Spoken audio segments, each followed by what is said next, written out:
Il est très exactement 15 heures. Nous sommes toujours en direct du Palais de la Nation où le président de la République est en consultation. En tout cas, c'est ce qu'on nous a annoncé depuis ce matin. Tout ce qu'on sait, c'est que le président de la République à ce stade n'a reçu que des ambassadeurs, pas encore de personnes à consulter. Encore qu'on peut se poser la question de savoir si les ambassadeurs ne sont pas venus consulter le président ou le président ne les consulte pas. Pour nous éclairer sur cette lanterne, Tokolobana Lopoto Mingina français, nous sommes avec le porte-parole du président de la République, Monsieur Tarsis Kasongo Mwema Yamba, bonjour. Bonjour Christian. Alors bonjour aux auditeurs. Merci d'être avec nous aujourd'hui. On va peut-être plus rapprocher le micro. On est en direct sur YouTube. Bonjour à ceux qui nous suivent dans le monde entier. Première question. La journée des consultations aujourd'hui sera-t-elle la dernière?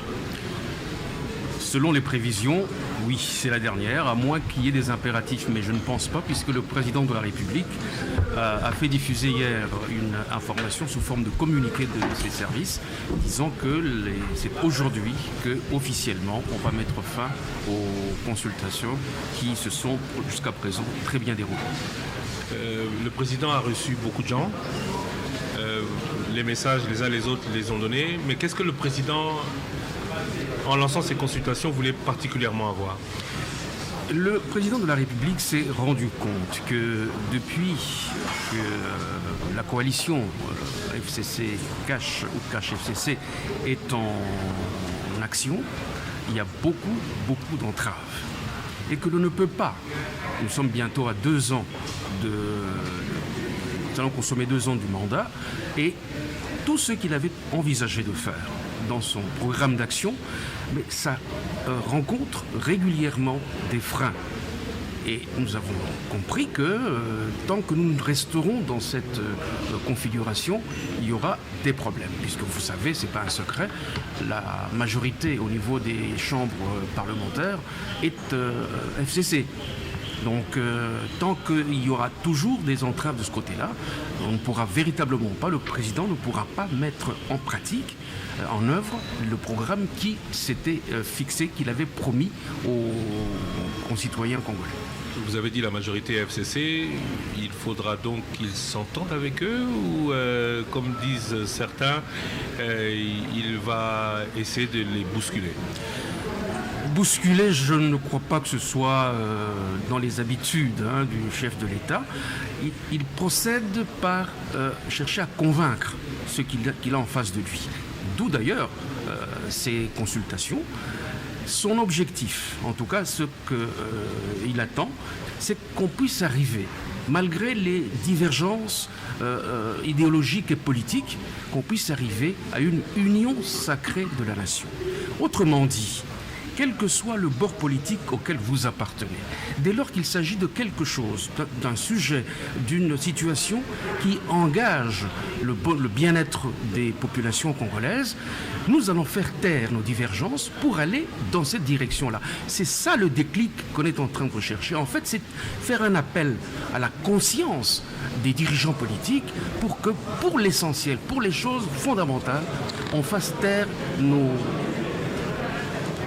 on fasse taire nos appartenances politiques, nos appartenances idéologiques pour aller vers l'essentiel, pour aller vers ce qui nous unit beaucoup plus que ce qui nous divise.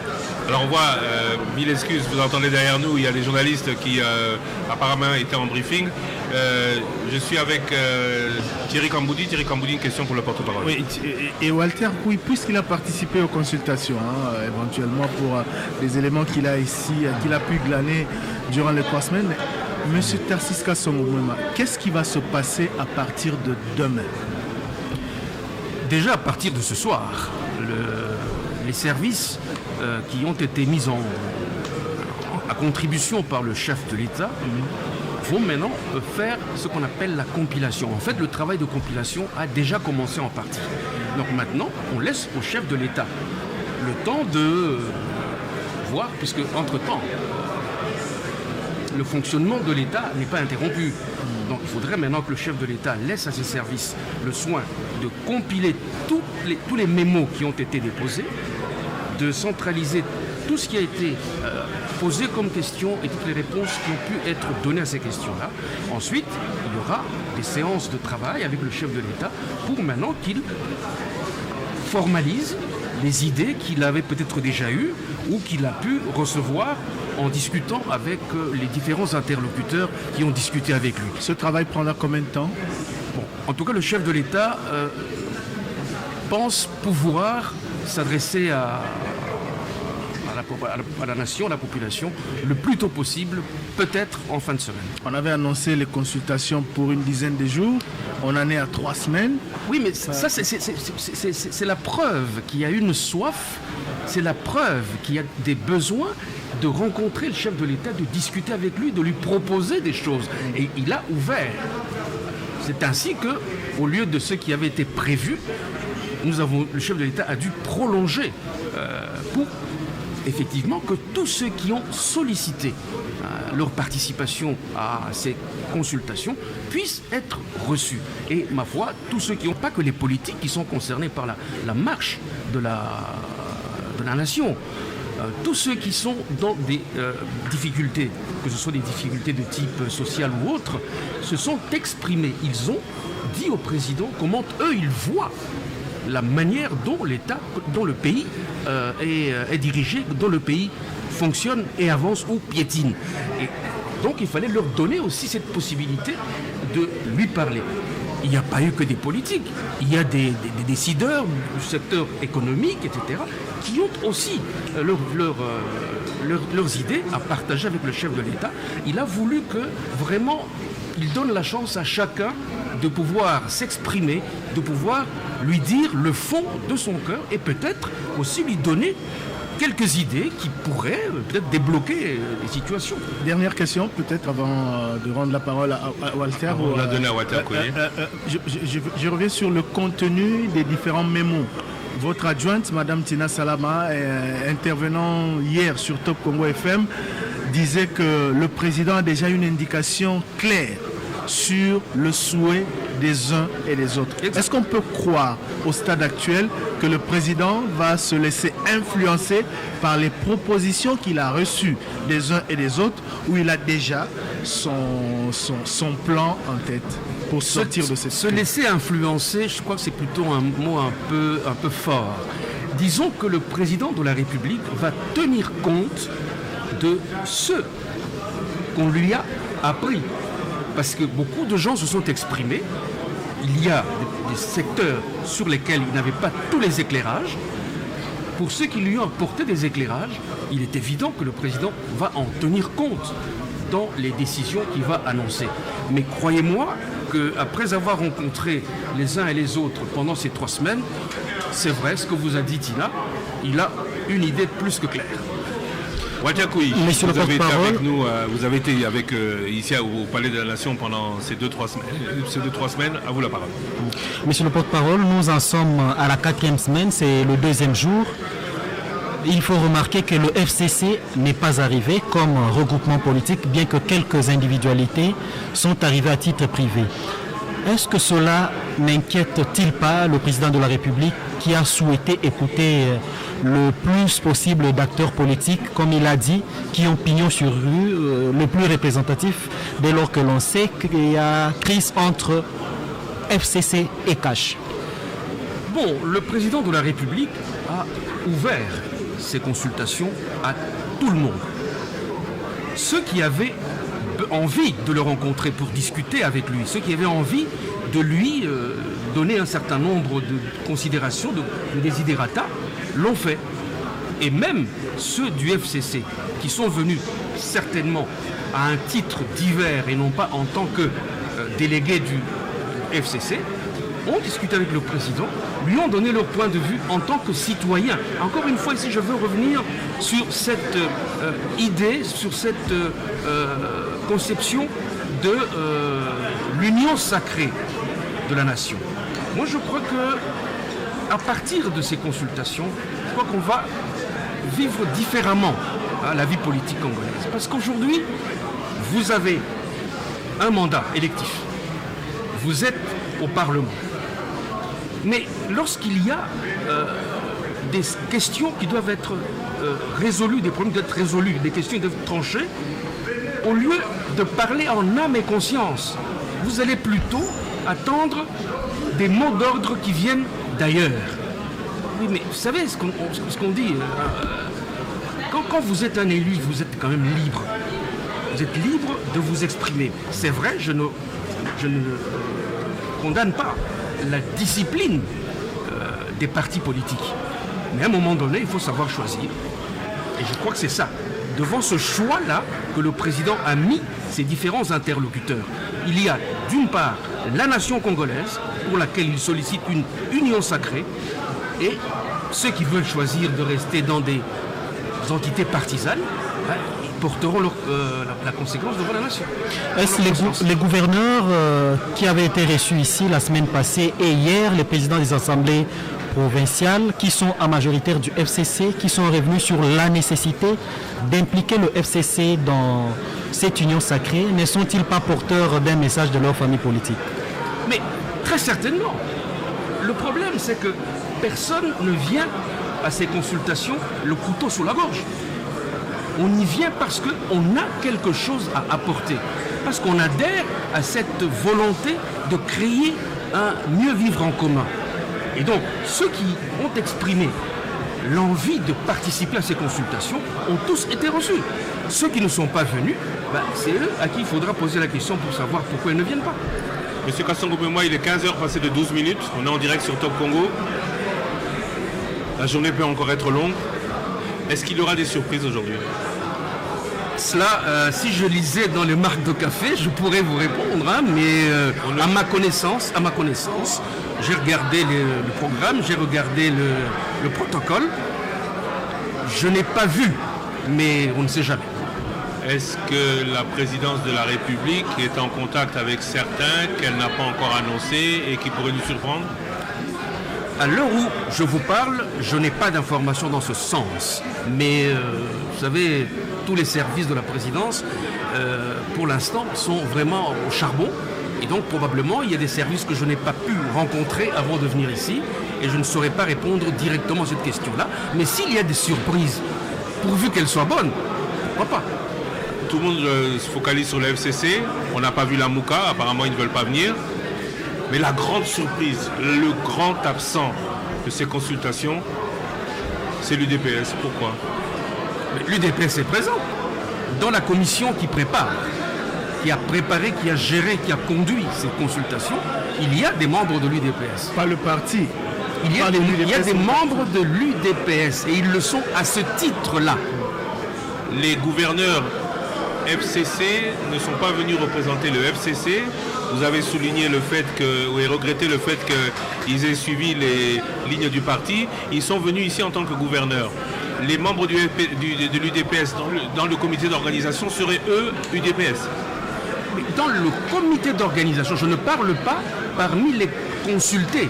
Je parle du comité d'organisation. Mais nous, on parle des consultés. Pourquoi l'UDPS en tant que parti n'a pas été consulté et n'est pas sur la liste des partis à consulter? Certains pensent, allez, on va pas vous mettre mal à l'aise plus longtemps, certains pensent que parce que, comme l'exige le FCC, une fois que tout sera mis sur la table, en tout cas connu par le président au niveau des consultations, le comité de suivi coalition FCC-Cash fera le reste.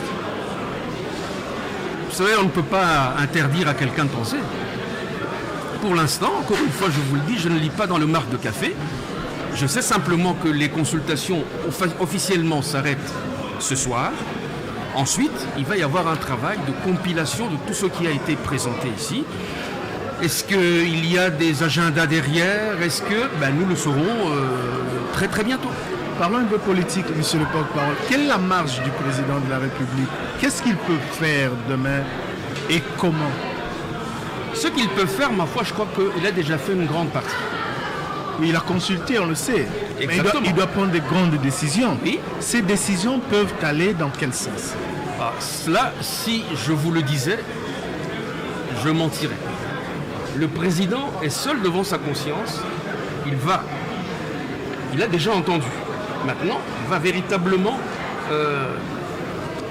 s'imprégner de tout ce qui a été dit, parce que vous savez, c'est quand même 3 semaines, c'est beaucoup de gens qui lui ont susurré des choses à l'oreille. Et là, maintenant, il va y réfléchir et voir comment intégrer tout ce qui lui a été dit Mais justement, dans la prise des décisions qu'il va nous annoncer, comme il l'a promis, à la fin. il y a des textes. Il ne peut pas décider et sortir des textes qui assurent la marche du pays. En face, on dit qu'il ne peut pas dissoudre l'Assemblée nationale. En face, on dit qu'il ne peut pas destituer le Premier ministre, qu'il ne peut pas. Qu'est-ce qu'il peut faire justement pour qu'in fine, ces consultations ne puissent pas servir à rien? J'ai insisté sur une chose, soit vous ne l'avez pas très bien compris, soit vous voulez me tirer les verres du nez, ce qui est d'ailleurs tout à votre honneur en tant que journaliste.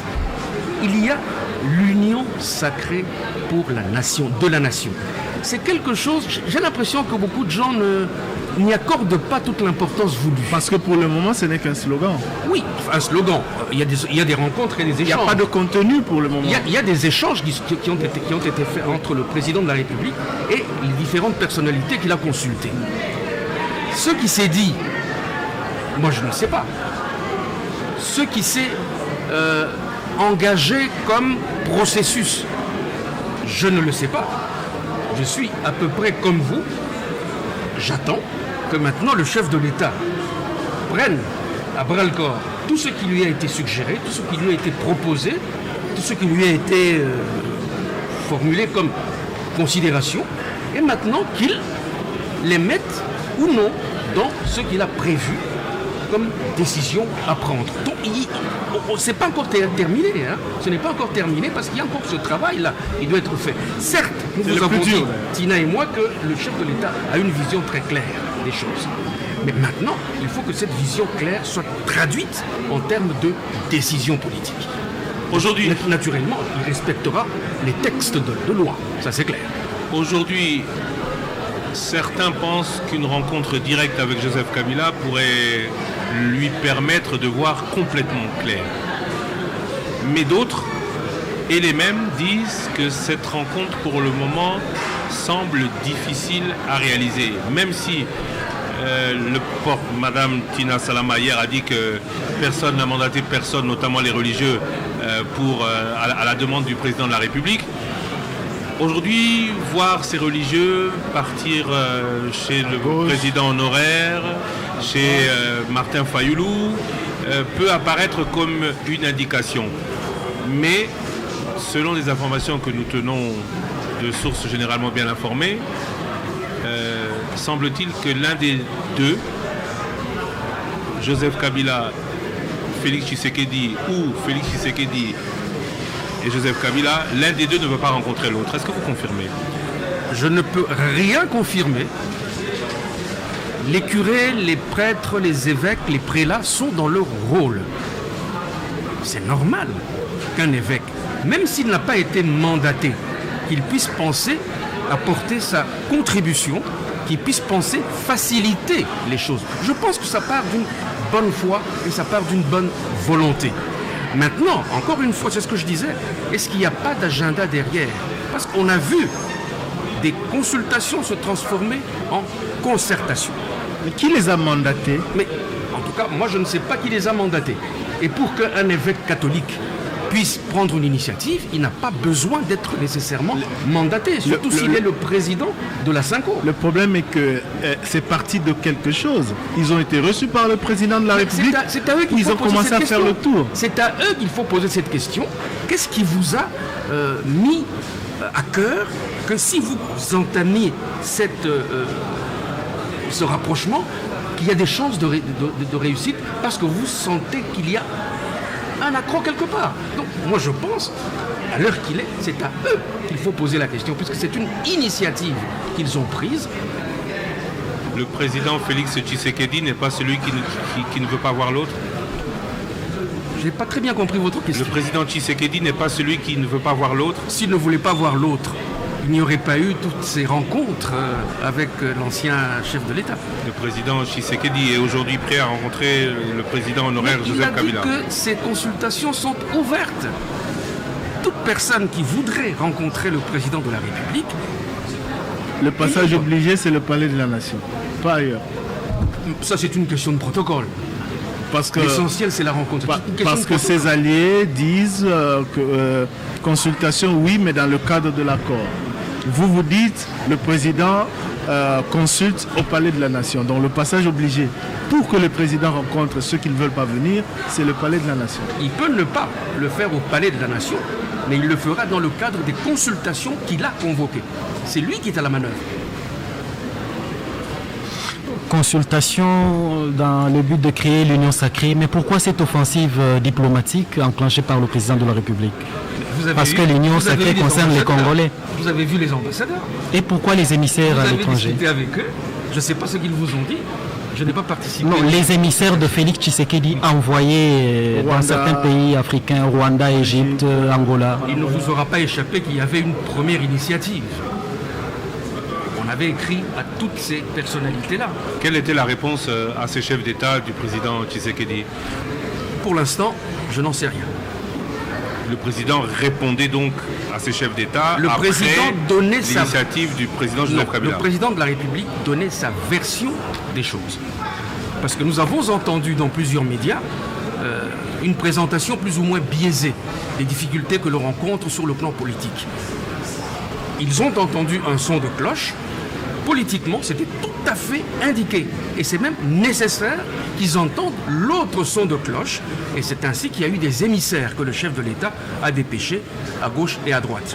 Mais c'est dans un cadre tout simplement bilatéral. Il rencontre qui il veut, quand il veut, pour des raisons et d'autres. Et puis n'oubliez pas, il est premier vice-président de l'Union africaine. Et dans peu de temps, c'est lui qui va présider l'Union africaine. Donc, il est dans son droit par rapport à la question congolaise, tout comme par rapport à d'autres questions.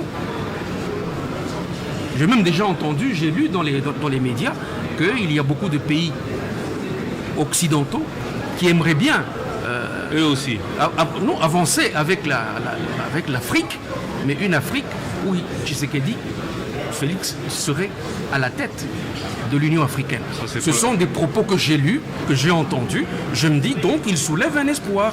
Et ce n'est que normal. Ça, c'est l'année prochaine, c'est début janvier déjà. Mais puisque vous connaissez le programme. Merci beaucoup, monsieur Kasongo Mayamba Yamba. Merci d'avoir gentiment accepté dans votre palais de la nation, enfin, notre palais de la nation.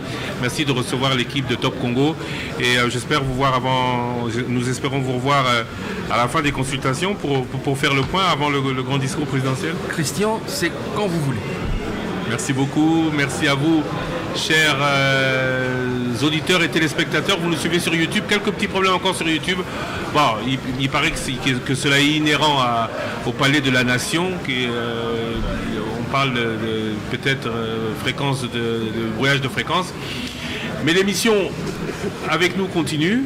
Et Thierry Kamboundi, on repart sur de nouveaux éléments, de nouveaux messages au répondeur. Oui. Nous écoutons vos messages sur répondeur. Il est 15h passé de 25 minutes. Voilà, comme ça on s'entend bien. Merci à M. Kasongo Moma, merci à Mme Tina Salama qui l'accompagne. On continue donc avec les messages sur répondeur et avec Trésor Kiyombo, on y répond juste après.